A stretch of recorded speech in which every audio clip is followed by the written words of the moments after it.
So hello everyone on again viewers demand. और हम कह सकते हैं कि बहुत अच्छा पॉइंट था, even I could say interesting था। और अगर आप सभी से देखेंगे ना तो बहुत अच्छे तरीके से आप अपना रिवीजन कर सकते हैं।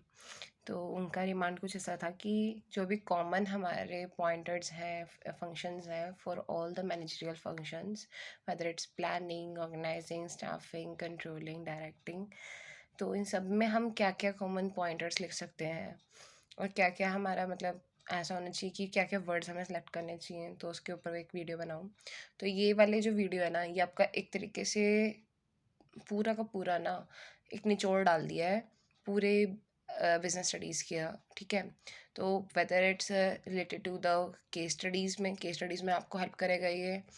आपके सारे के सारे मतलब सारे जो भी हमारे मैनेजर फंक्शंस हैं, सारे टॉपिक्स हैं, उन सब में ये सब चीज़ें आ जाएंगी। ठीक है, इवन द मैनेजमेंट इटसेल्फ। ठीक है, जो मैनेजमेंट हमारा टॉपिक है उसको और उसके सारे फंक्शंस को ये अभी कवर कर देगा। मैंने इसमें जो है ना स्टार्टिंग के कुछ पॉइंट्स रखे हैं जो मैंने एक तरीके से, जिसमें मैंने सब कुछ कवर करने का एक थॉट प्रोसेस बनाने के लिए कुछ मैंने पॉइंटर्स डिटेल में समझाए हैं। और बाकी के बाद में जो हैं वो हैं जो कि हम रेगुलर बेसिस पे हमने बहुत पढ़े हैं। ठीक है, तो एज इट इज़ वर्ड्स हैं, तो इसको मैंने ज़्यादा डिटेल में नहीं किया। ठीक है, तो यह है। इसमें कुछ कुछ जो है मैं आपको एडवाइसेस भी देती रहूँगी क्या क्या आप वर्ड्स यूज़ कर सकते हो। और मेरी ये एडवाइस है कि जब आप ये पढ़ो तो एक बार वीडियो देखो, तो आप ना इसको डेली बेसिस पे कुछ कुछ घंटे में ना आप इसे रिवाइज करते रहो। रीज़न बिहाइंड दिस, अगर आप ऐसे कर लोगे ना तो आपका माइंड एफर्टलेसली इस चीज़ को इतना अच्छे से ग्रैस्प कर लेगा कि आपको सोचना ही नहीं पड़ेगा। आप मतलब एफर्टलेसली आपको ये चीज़ें आती रहेंगी दिमाग में, कैसे कैसे यूज़ करना है। आपको बैठना नहीं हो पड़ेगा, एक सेकंड के लिए रुकना नहीं पड़ेगा। आप बस वहाँ पर आपके पेन चलता रहेगा और आपका माइंड आपको आंसर्स बना करके, वर्डिंग्स बना करके देता ही रहेगा। मतलब आप इतने अच्छे तरीके से अपनी जो डिक्शनरी है ना उसको इतना अच्छे तरीके से आप एनरिच करने वाले हो इस वीडियो को, अगर आपने ढंग से यूज़ कर लेते हो तो। ठीक है, तो चलो इसको हम स्टार्ट करते हैं। तो कहते हैं इसमें फर्स्ट पॉइंट जिसे मैंने कराई है, इसमें सारे ही मैंने पॉइंट्स कवर करे हैं। ठीक है, तो आप देख सकते हो मैंने हेडिंग भी वही रखी है, common features and the functions that can be used in all the management processes. ठीक है, आर एस फॉलोज। तो फॉलोज में देखते हैं क्या क्या है। तो फर्स्ट है जैसे हमारा focus on business management and decision making. ठीक है, तो हम इसमें लिख सकते हैं कि सारे के सारे, अगर मैं बोलूँ सारे सारे हैं, वो हमारे लिए क्या है, these are helpful for the decision making. ठीक है, किसी ना किसी तरीके से वो हमें हेल्पफुल होते हैं। तो इसमें हम वर्ड्स कैसे लिख सकते हैं, फॉर डिस्क्राइबिंग हमें पॉइंट करना होगा तो हम लिख सकते हैं manage resources and make the strategic decisions. ठीक है, सेकेंड हमारा आ गया interconnected with other management processes. तो अब हमें पता ही है कि भाई ये जो हमारे फंक्शंस होते हैं वो इंटरकनेक्टेड भी होते हैं। ठीक है, एक बिगड़ेगा तो हम कह सकते हैं उसका कहीं ना कहीं थोड़ा या ज़्यादा कुछ ना कुछ तो इम्पैक्ट उसका दूसरे फंक्शंस में भी हमें देखने को मिलेगा ही मिलेगा। एक छोटा सा एग्जांपल लो, आपने स्टाफिंग कर ली। ठीक है, स्टाफिंग में आपने उन बंदों को रखा जो आपके बिजनेस के भी जो हमारे रिक्वायरमेंट्स हैं उसको फुलफिल ही नहीं करते। आप कुछ भी कर लो, आपकी कंट्रोलिंग फेल होनी ही होनी है। आपकी कंट्रोलिंग फेल हो गई, आपके पास कुछ पता ही नहीं है आपको कि क्या, आपके पास कोई फर्दर एक्शन रिसर्च नहीं है, कुछ भी आपने नहीं सीखा अपने पास एक्सपीरियंसेस से ढंग से, क्योंकि आपके पास कुछ भी ढंग से एक तरीके से फुल प्रिंट वो नहीं था। ठीक है, तो आपने क्या किया, अब जब नेक्स्ट आपकी प्लानिंग है ना वो भी इतनी इफेक्टिव नहीं होने वाली। तो ये चीज़ इंटरकनेक्टेड है ही है। एग्जाम्पल्स के लिए थोड़ा सा और समझाने के लिए मैंने यहाँ पे इसे लिखा है, जैसे कि आपको पता ही है planning supports organising, staffing and directing. ठीक है, प्लानिंग से ही आपको पता चलेगा कि हाँ भाई मुझे कैसे ऑर्गेनाइजिंग करनी है, मुझे कैसे बंदे हायर करने हैं मतलब स्टाफिंग करनी है, और कैसे उनको डायरेक्ट करना है, क्या मेरी उनसे एक्चुअल आस्क है। ये आपको कैसे पता चलेगा, सॉर्ट ऑफ आपकी ड्राफ्टिंग कैसे होगी in your planning stage itself. तो प्लानिंग इसलिए हमारे इंपॉर्टेंट है। ठीक है, कंट्रोलिंग में हम कैसे कर सकते हैं, controlling helps to like be the guided plan.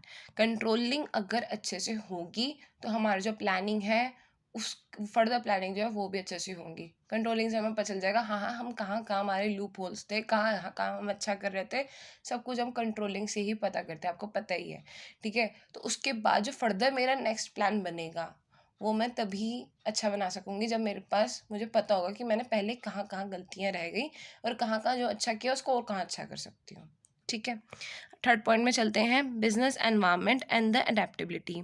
तो बिजनेस एनवायरनमेंट एंड अडेप्टेबिलिटी में आपको पता ही है कि आपके सारे फंक्शंस जो हैं, आपका बिजनेस पूरा पूरा डायनामिक एनवायरनमेंट में रन करने वाला है, तो उसके सारे फंक्शन, सारा मैनेजमेंट भी तो आपका डायनामिक होने वाला है। तो इसमें ही हमारा जो ये मेरा पॉइंट है, वो मैंने कलेक्टिवली उस चीज़ को मैं इंडिकेट कर रही हूँ यहाँ पे। ठीक है, तो all the functions and the business operations runs in the dynamic environment. तो आप यहाँ पे कुछ भी लिख सकते हो, है ना, कुछ भी अच्छे से एक्सप्लेन कर सकते हो कि भाई मैनेजमेंट है तो टेक्नोलॉजी आपका मेन इसमें कर सकती है, सोसाइटी कर सकती है, तो वो वाले फैक्टर्स भी आप इसमें कर सकते हो, हेल्प कर, ठीक है, इसको अच्छे से डिस्क्राइब कर सकते हो। फोर्थ हमारा आ गया, works upon and helps to maintain the business ethics. आप कुछ भी करो, कोई भी मैनेजर फंक्शन उठा के देख लो, आपकी फर्स्ट जो उसकी नीड होगी वो एथिक्स की होगी। आपको मैं उसको एग्जांपल भी दे सकती हूँ, जैसे अगर आप प्लानिंग कर रहे हैं, आप प्लानिंग भी उसमें ये सब चीज़ें देख के करोगे कि कैसे मैं प्लानिंग करूँ जो मेरे बिजनेस एथिक्स को भी फुलफिल कर रहा हो। ठीक है, आपको, ठीक है, आपको पता चल गया प्लानिंग में आपने अपना ऑब्जेक्टिव सेट करा, भाई मैं इतना पैसे कमाने वाला हूँ। ठीक है, बट आपके बिजनेस एथिक्स होंगे ना, यहाँ पे मैं चोरी वोरी या इलीगल एक्शंस नहीं, या इलीगल जो इलीगल तरीके हैं उसको मैं नहीं अपनाने वाला, तो वो हमारा बिजनेस एथिक्स में आ जाएगा। ठीक है, स्टाफिंग हो गया, तो स्टाफिंग भी हम बोलेंगे भैया मैं उन्हीं बंदों को हायर करने वाला हूँ या करने वाली हूँ जिससे मेरा बिजनेस की जो भी ऑब्जेक्टिव्स हैं, जो मेरे बिजनेस आइडियाज़ हैं, मैच होंगे, मेरे बिजनेस एथिक्स हैं जो जिससे मैच होंगे, मैं उसी को करूँगा। ठीक है, जिससे मैच नहीं होंगे मैं उसको हायर ही नहीं करूँगा। ठीक है, उसके बाद हमारा आ गया फिफ्थ। फिफ्थ हमारा है फाइनेंशियल एंड मार्केटिंग एस्पेक्ट्स। इसमें मैं यहाँ पे आपको समझाना चाह रही हूँ कि भाई जो भी हमारा मेन ऑब्जेक्टिव होता है, it is to have profitable business, है ना। तो अब जब ये हमारा होगा तो हम जो भी हम अपने पॉइंटर्स लिख सकते हैं उसमें हमें ज़्यादा से ज़्यादा क्या इंडिकेट करना है, प्रॉफिट। और प्रॉफिट के लिए जो मैं यहाँ पे अपनी बात बताने वाली हूँ कि भाई हमने यहाँ पे फर्स्ट चैप्टर में एक चीज़ सीखी है, दो वर्ड्स जो हैं वो सीखे हैं, जो कि एक तरीके से ब्रह्मास्त्र का हमारा काम करेंगे, which are effective and efficient. आपको पता ही है इफेक्टिव क्या होता है, आपको पता ही है एफिशिएंट क्या होता है। इन दोनों का वर्ड्स रिसोर्सेज के लिए आप उसके साथ इतने तरीके से यूज़ कर सकते हो कि आप हर जगह पे इन वर्ड्स को ये थे यूज़ करके अपने नंबर्स बढ़ा सकते हो। ठीक है, लिख दो सीधा, effective use of the resources, efficient use of the resources. आपको पता ही इफेक्टिव क्या होता है, effective based upon the quality and efficient based on the हमारी कॉस्टिंग, सीधी सी बात। ठीक है, नेक्स्ट में आ जाते हैं human resource and leadership. Human resource leadership में हमारा जाता है relation with the work environment.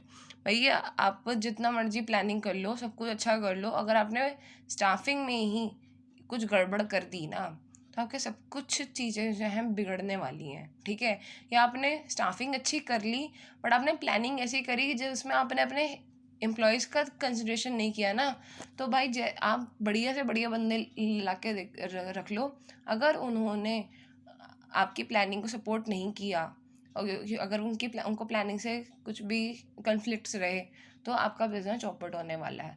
तो आपको का एक बहुत बड़ा ये होता है, मतलब मैं बोलूँ एक बहुत बड़ा आपका ये स्टैंड पॉइंट होता है या पॉइंट ऑफ आपका कंसर्न होता है कि आपको अपना जो वर्क कल्चर है ना उसको भी ध्यान देने की ज़रूरत है। ठीक है, because they are the your power house.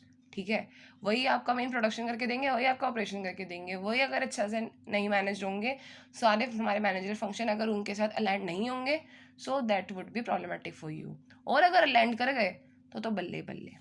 ठीक है, उसके बाद हमारा जैसे मैंने यहाँ पे लिखा हुआ ना प्लानिंग। ठीक है, प्लानिंग क्या होगा, प्लानिंग बाय द कंसिडरिंग कि आपका जो भी मेंटेनेंस हो वर्क एनवायरनमेंट का वो कंड्यूसिव हो। ठीक है, ऑर्गेनाइजिंग में आपका एक पूरा आपको पता होना चाहिए भैया मैं हियरार्की बनाऊँ, ऐसे बंदों के साथ हियरार्की बनाऊँ कि मेरे को वो बिजनेस में कुछ अच्छा करके दे। ठीक है, स्टाफिंग होगी तब भी आप उसमें ये देखोगे कि भैया मेरे बिजनेस ऑब्जेक्टिव्स हो, ये सब चीज़ें फुलफिल हो रही हूँ। ठीक है, उसके बाद जो अभी पॉइंट्स आ रहे हैं ना, ये आपने बहुत पढ़े हुए हैं, मैं उसको एक्सप्लेन ज़्यादा नहीं करने वाली, बट अगर स्टिल आपको लगता है तो आप प्लीज़ कमेंट्स करें, मैं उससे एक्सप्लेन वो भी कर दूँगी। ठीक है, गोल ओरिएंटेड है। गोल ओरिएंटेड हमें पता ही है, सारे के सारे managerial functions collectively aiming and aims में हम कह सकते हैं collectively aim to the goal of the organisation. ठीक है, तो हम क्या बोलेंगे, गोल ओरिएंटेड है।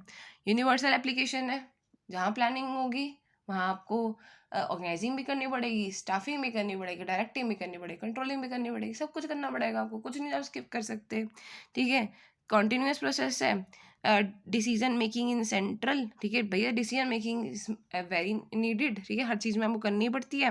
Has to boost up the coordination, coordination में हेल्प करते ही हैं। ठीक है, उसके बाद यहाँ पर है क्लैरिटी ऑफ द एक्शंस। अगर आपकी प्लानिंग अच्छी होगी, आपको पता होगा क्या आपको पूछना है। ठीक है, ऑर्गेनाइजिंग अच्छी होगी, आपके सारे पूरे के पूरे एम्प्लॉयज़ को पता होगा किससे काम कहते हैं पूछना है, किसको उसका जो भी रिप्लाई है वो देना है, किसको वो आंसरेबल है, किसके लिए वो रिस्पॉन्सिबल है, सब कुछ उनको पता होगा।